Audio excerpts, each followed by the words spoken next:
Mr. Gutierrez is recognized. Thank you, Chairman Navarro and Chairwoman Biggert and Ranking Member Capuano for working to organize this joint hearing today. This is indeed a very unusual hearing because in my 20 years in Congress, I've never had the primary first witnesses to come before the committee be two convicted felons.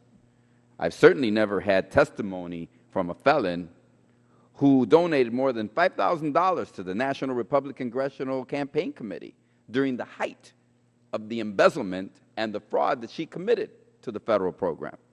I'm going to ask the witness about that donation. I'm going to ask her if embezzling from the home program helped to free up extra cash to help Republicans in Congress. And I'm going to ask whether my Republican colleagues have looked into this and made sure those funds have been returned to its proper source.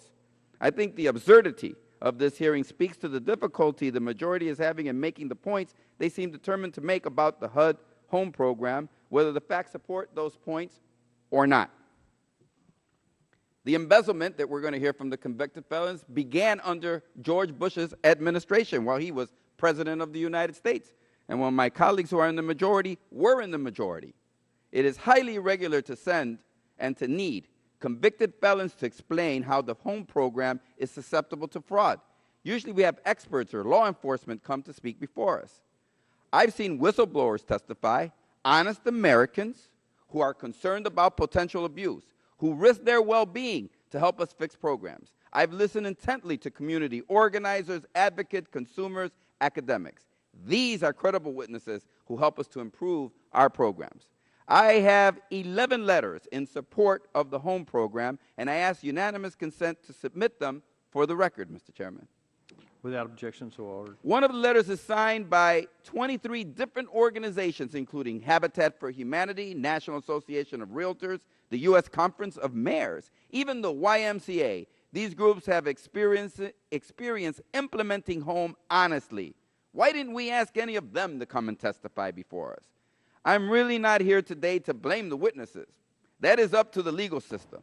And while I am sure that both these individuals are very knowledgeable regarding the crimes they have committed, I can't help but wonder what the majority hopes we will learn from them. It seems to me that a logical explanation of their presence is that the witnesses are here as examples of how our system works. Two people broke the law, violated the rules of the home program for personal gain, and they got caught. They were prosecuted. One has been sent to jail. The other one will certainly soon go to jail. It seems to me the system worked. We can and should make sure every federal program is run well and that anyone who abuses the system or breaks the law is caught and punished. However, we can't hope to stop people from attempting to break the law. We can strengthen and improve our efforts to catch people who break the law. If that were the purpose of today's hearing, then I would happily and willingly participate. Any weaknesses or vulnerabilities in the home program should be addressed, but let's not be fooled. One way to judge the strength of the accusations against the home program is to judge the quality of the witnesses.